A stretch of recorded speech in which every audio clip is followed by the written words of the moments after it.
Hey, it's Big T today. I thought I'd talk a little bit about European nymphing leaders.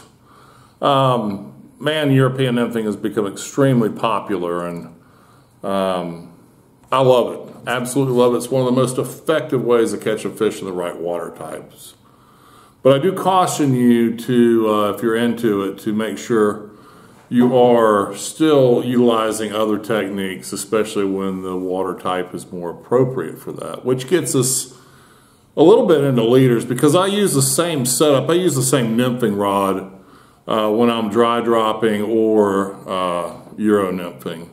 It's got great benefits when you're throwing a dry dropper from the standpoint of landing softly, being able to work different currents without having to mend excessively, because you can keep the line off the water.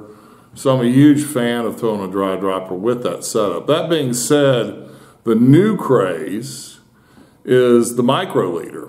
And in fact, I just recently got some new products in from Pierre Simp. I believe that's how it's pronounced.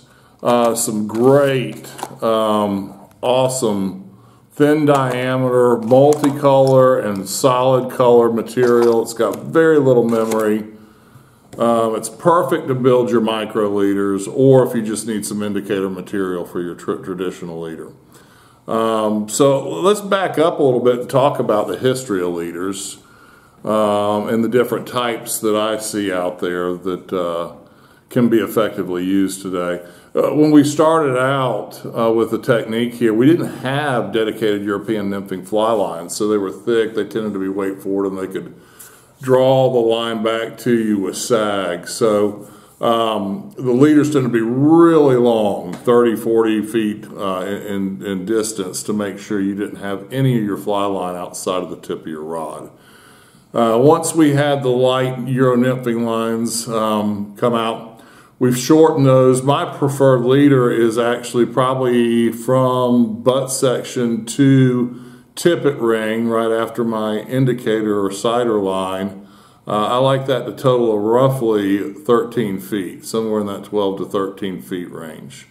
So that being said, what's the makeup of the leader? Well, what I'm going to call an aggressive leader, and kind of the way things started, is one where our butt section runs roughly 20-pound test, something in that diameter range. And that's still a really good leader for beginners, and it's a great leader if you are going to do a lot of dry dropper at distance, because it helps really turn your flies over. It helps you to get out there if you're throwing light stuff through a dry dropper. Now, that really has been used less and less as we've gotten lighter and lighter with our leader build. I'm going to call a more traditional, typical leader that's going to be in between that and our micro leader, with a 15 to 12 pound butt section. I think this is probably the most versatile leader, and one that I use most frequently, because I rarely fish a section of water that truly is pockety, dedicated Euro nymphing water. I know streams that are that way. I do fish them occasionally, but the majority of the time I'm going to fish an area that requires a dry dropper to be most effective. That butt section may taper from 12 to 15 pound test down to say an 8-ish pound test. And then if we want to look at our micro leaders, perfect for dedicated Euro nymphing, or if you're doing some dry dropper and you're not having to go at a distance, not having to fight wind much.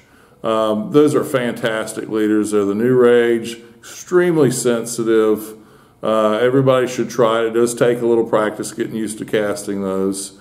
But we may start with just a 4X size and go from there. So I encourage you to build your own leaders, and I'm about to show you how to do a blood knot, which is the key to it.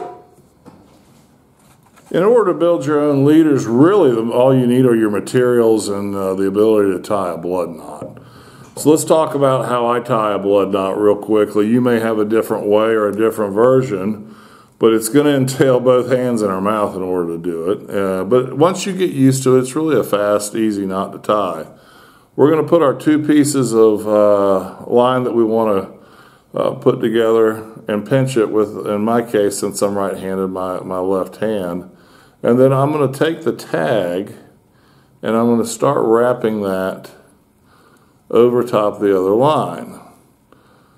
Depending on the diameter of the line, if I'm tying something really thick to thick, say 20 pound to 15 pound, I may only need to go 3 turns to 4 turns. Once I've got that, you'll notice there's a triangle here. I'm going to come back to front through that triangle, and then I'm going to pinch all of those. So I'm holding it like this. Now I'm going to do the same thing, but turn back to front with my next tag, and sometimes I'll pull this tag down, which makes sure I've got a good triangle there to go back through. So I'm going to go and wrap around this way, and then I'll take this tag back to front through that triangle. Now that I'm in this position, we'd want to moisten our knot, and I'm going to hold these two pieces of tag end in my mouth between my teeth in order to tighten this.